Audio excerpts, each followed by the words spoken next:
Guys এখন আমরা ঝালমুড়ি মাখাবো। দেখেন দিচ্ছি পেঁয়াজ, ধনেপাতা, কাঁচামরিচ, দিলাম আলুর চপ, ঠিক আছে। আবার দেবো পেঁয়াজি, এই দেখেন পেঁয়াজি। বেগুনি হবে না, কিন্তু বেগুনি আমরা পাই নাই, বুঝছেন।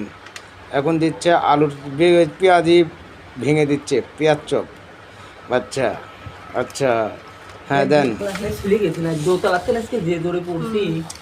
এখন দিচ্ছে ছোলা গাইস, এই যে ছোলা দেখছেন, ছোলার ভুট দেখছেন।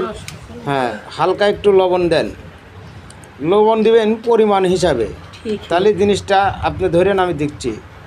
ওকে, এই যে গাইস, এই যে লবণ, এইটুক লবণ দিলেই ধন্যবাদ থাকবে।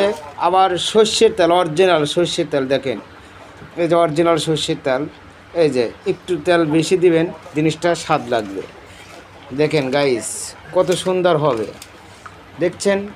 থাক আর দেন না।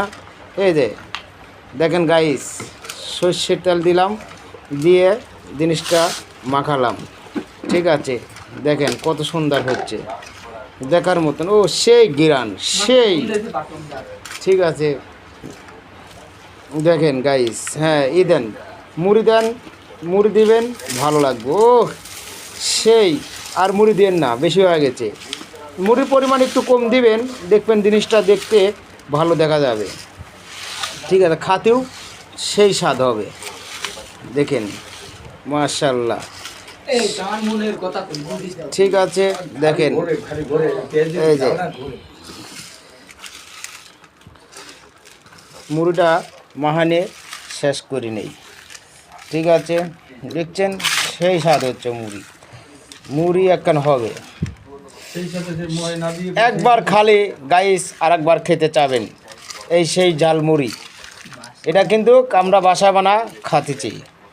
হালকা বৃষ্টি হালকা বৃষ্টি না, অনেক বৃষ্টি পড়ছে, তাই ঠান্ডা ঠান্ডা লাগছে। তে মন চাইলে কি খাবো, তো মনে করলাম আমার এক বড় ভাই আছে, সে বললো তাহলে মুড়ি ভর্তা করি, ঠিক আছে। দেখেন গাইস, সেই কালারটা আছে কি দেখছেন, কিসের ঝালমুড়ির দোকানের টাইম নাই, দেখেন সেই কালার আছে, ঠিক আছে। এক গাল খায়া দেখি, বিসমিল্লাহ। সেই স্বাদ, এত স্বাদ কে।